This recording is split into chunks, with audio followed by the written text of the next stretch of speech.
നമ്മൾ ഓരോരുത്തരും BGMI എന്തിനു വേണ്ടിയിട്ടാണ് കളിക്കുന്നത്? കുറെ പേർക്ക് ഇതിന്റെ ഗ്രാഫിക്സ് ഇഷ്ടമായിരിക്കും, കുറെ പേർക്ക് ഇത് കളിക്കാൻ തന്നെ ഭയങ്കര ഇഷ്ടമായിരിക്കും, വേറെ കുറെ പേര് ഫ്രണ്ട്സിന്റെ കൂടെ കളിക്കാൻ വേണ്ടിയിട്ട് കളിക്കും, വേറെ കുറെ പേർക്ക് കോൺകർ അടിക്കണം ആ ഒരു കാര്യത്തിൽ കളിക്കും. ഞാൻ എന്തിനാ കളിക്കണത് നിങ്ങൾക്ക് എല്ലാവർക്കും അറിയാം. മെയിൻ ആയിട്ട് ക്ലച്ച് അടിക്കാൻ തന്നെയാണ്. പക്ഷെ ക്ലച്ചിലും കുറച്ച് വ്യത്യാസങ്ങളുണ്ട് കേട്ടോ.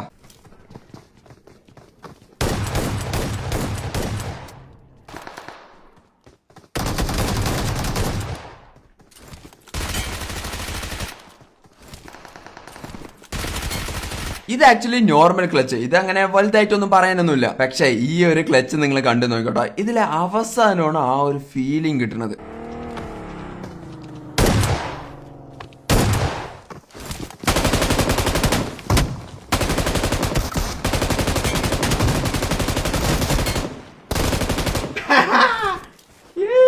നാലെണ്ണം. നമ്മൾ ഓരോരുത്തരും BGMI എന്തിനു വേണ്ടിയിട്ടാണ് കളിക്കുന്നത്? കുറെ പേർക്ക് ഇതിന്റെ ഗ്രാഫിക്സ് ഇഷ്ടമായിരിക്കും, കുറെ പേർക്ക് ഇത് കളിക്കാൻ തന്നെ ഭയങ്കര ഇഷ്ടമായിരിക്കും, വേറെ കുറെ പേര് ഫ്രണ്ട്സിന്റെ കൂടെ കളിക്കാൻ വേണ്ടിയിട്ട് കളിക്കും, വേറെ കുറെ പേർക്ക് കോൺകർ അടിക്കണം ആ ഒരു കാര്യത്തിൽ കളിക്കും. ഞാൻ എന്തിനാ കളിക്കുന്നത് നിങ്ങൾക്ക് എല്ലാവർക്കും അറിയാം. മെയിൻ ആയിട്ട് ക്ലച്ച് അടിക്കാൻ തന്നെയാണ്. പക്ഷെ ക്ലച്ചിലും കുറച്ച് വ്യത്യാസങ്ങളുണ്ട് കേട്ടോ.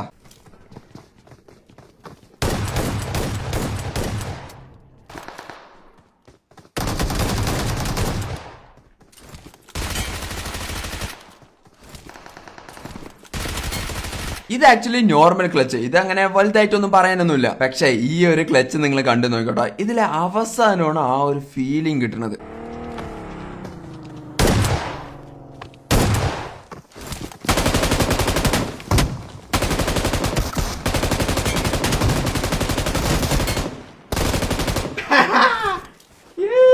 നാലെണ്ണം കാലില് ചോട്ടി കിടക്കണണ്ട. ഇതാണ് ആ ഫീലിംഗ്. ഇത് മാത്രമല്ല